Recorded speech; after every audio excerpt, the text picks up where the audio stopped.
సాత్వికులు భూలోకాన్ని స్వతంత్రించుకోవడం అంటే మత్తయి సువార్త 5:5, సంఖ్యాకాండము 12:3 వివరణ. మంచిదండి. ఈ ప్రశ్న డీటెయిల్గా మనం ఒకసారి ఎలా అడిగారో మనం చూస్తే, మత్తయి 5:5 ప్రకారము సాత్వికులు ధన్యులు అని, వారు భూలోకము స్వతంత్రించుకొందురు అన్నారు కదా.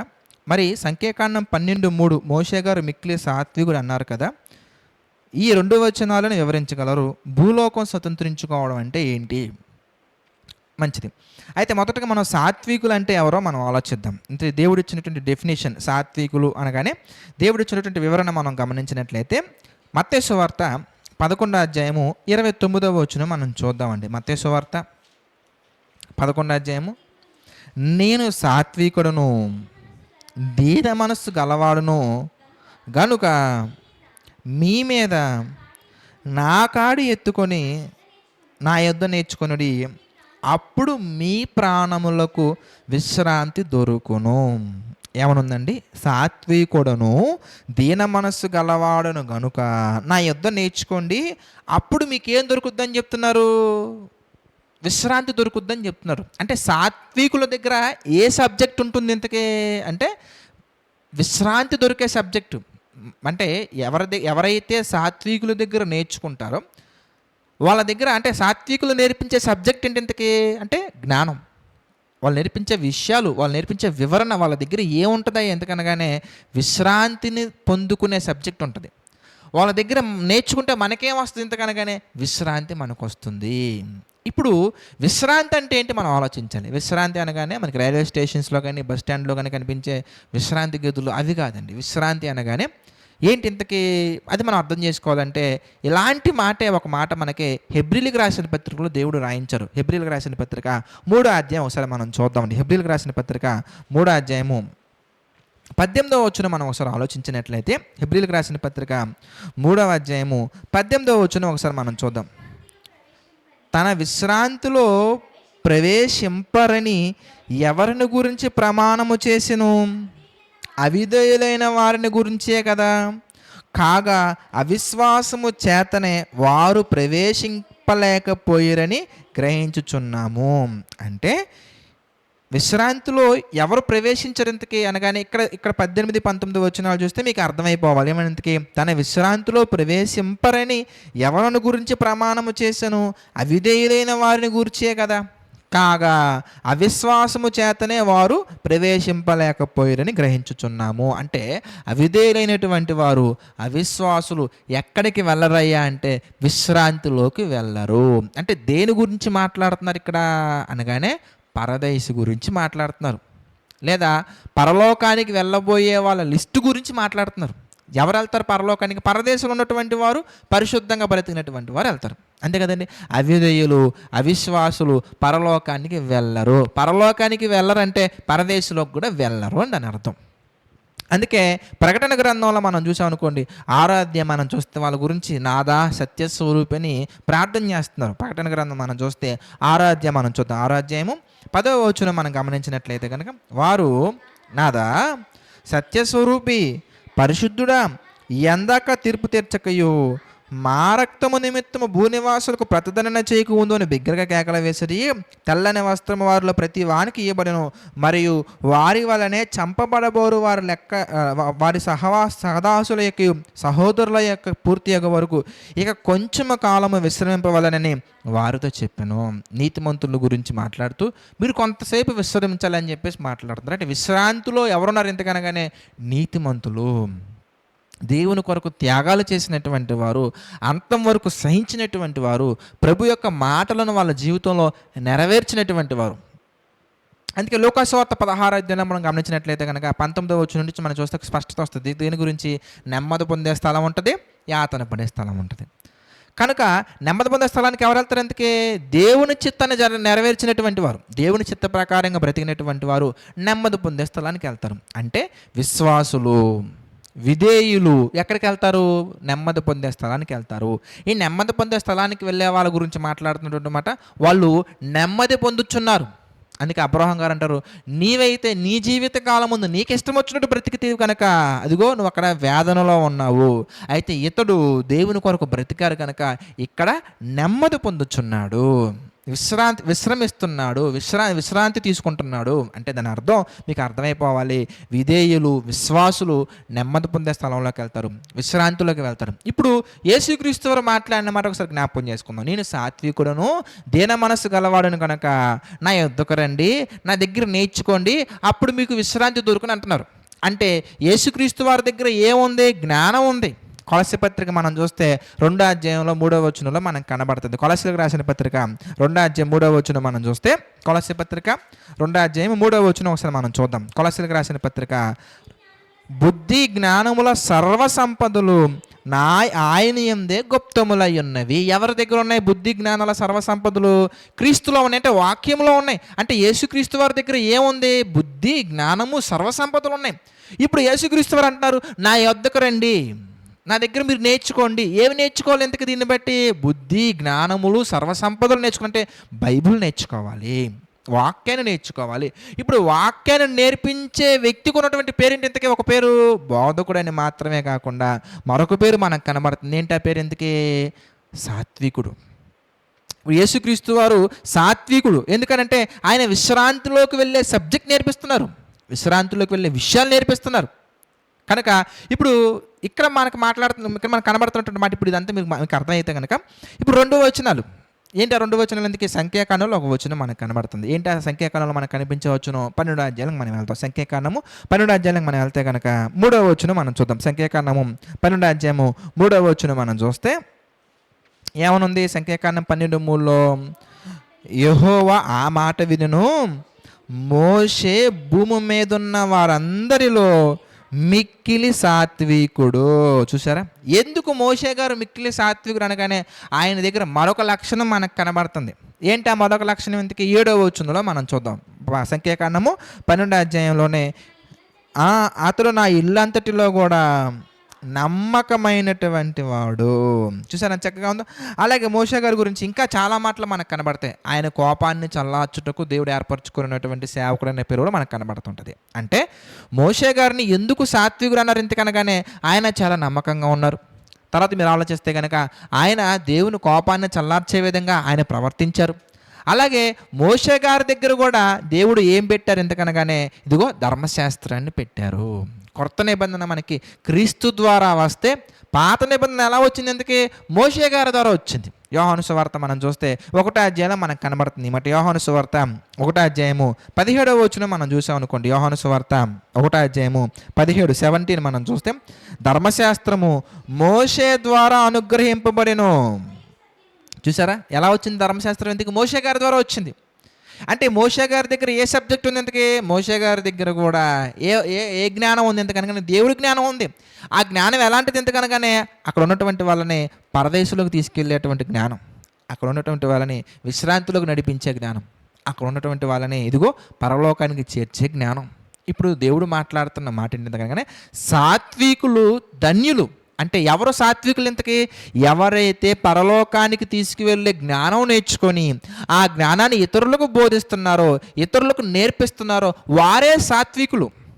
వాళ్ళు దేవుని కోపాన్ని చల్లార్చేవారు. ఎందుకంటే ప్రపంచంలో ఉన్నటువంటి వాళ్ళందరూ కూడా వాళ్ళ ఇష్టాల ప్రకారం నడుచుకుంటున్నారంటే, లోకంతో స్నేహం చేస్తున్నారంటే వాళ్ళందరూ ఎవరికి శత్రువులుగా మారిపోతున్నారు? ఇంతకీ దేవునికి శత్రువులుగా మారిపోతున్నారు. ఎక్కడ ఉన్నమాట?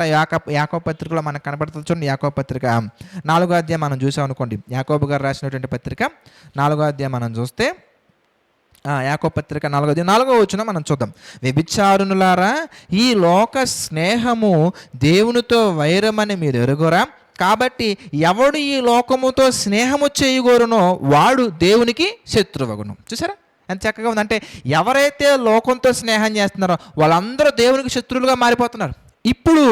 ఇప్పుడు పరలోకానికి నడిపించే జ్ఞానం నేర్చుకొని, పరలోకానికి నడిపించే సబ్జెక్ట్ వాక్యాన్ని, జ్ఞానాన్ని నేర్చుకొని ఆ జ్ఞానాన్ని ఇతరులకు బోధించి ఏం చేస్తున్నారు? ఎంతకనగానే వీళ్ళందరూ కూడా వాళ్ళు మారు మనసు పొందే విధంగా చేస్తారు.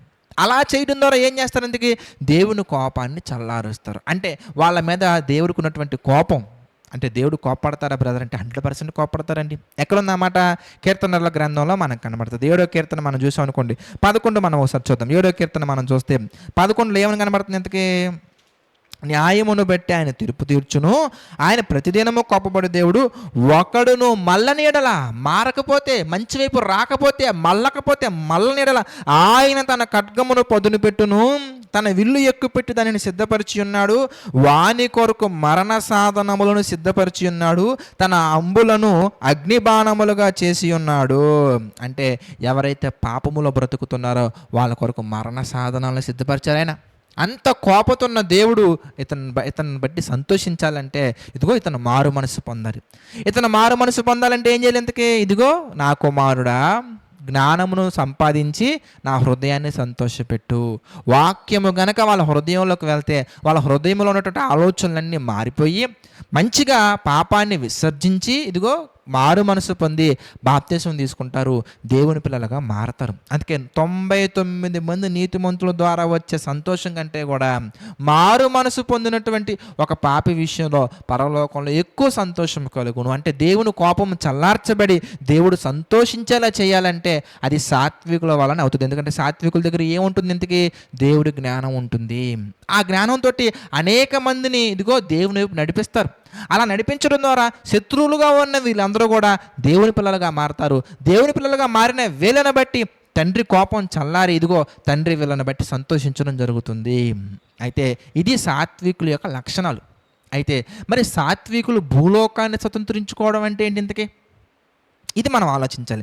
భూలోకాన్ని స్వతంత్రించుకోవడం అంటే ఏంటి కనుకనే ఎవరైతే సాత్వికులుగా ఉండి తండ్రి కొరకు పనిచేస్తారో, అనేక మందిని తండ్రి వైపు త్రిప్పుతారో, అనేక మందిని పరలోకానికి తీసుకువెళ్తారో వాళ్ళ గురించి దేవుడు రాయిస్తున్నటువంటి మాట ఏంటంటే వాళ్ళు భూలోకాన్ని స్వతంత్రించుకుంటారంటే భూలోకం వాళ్ళ గురించి మాట్లాడుకుంటుంది.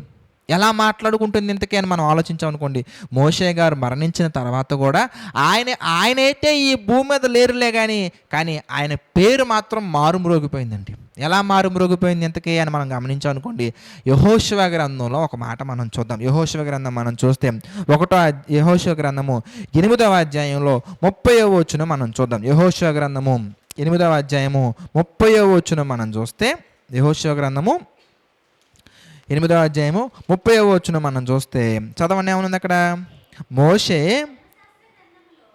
మోషే ధర్మశాస్త్ర గ్రంథములో చూసారా, మోషే ధర్మశాస్త్ర గ్రంథములో రాయబడిన ప్రకారము యెహోవా సేవకుడైన మోషే ఇశ్రాయేలులకు ఆజ్ఞాపించినట్లు యెహోషువ ఇశ్రాయేలుల దేవుడైన యెహోవా నామమున బలిపీఠమును ఇనుప పనిముట్లు అని చెప్పేసి మాట్లాడుకుంటూ వచ్చారు. అంటే ఆయన మరణించిన తర్వాత కూడా దేవుడు ధర్మశాస్త్రాన్ని ఇచ్చారని రాయడం మాని ఏమని రాస్తున్నారు? ఇంతకీ మోషే ధర్మశాస్త్రంలో రాయించారని చెబుతూ 32వ వచనం మనం చూద్దాం. 32వ వచనంలో మోషే ఇశ్రాయేలీయులకు రాసి ఇచ్చిన ధర్మశాస్త్ర గ్రంథమును ఒక ప్రతిని అతడు అక్కడ ఆరాళ్ళ మీద రాయించను.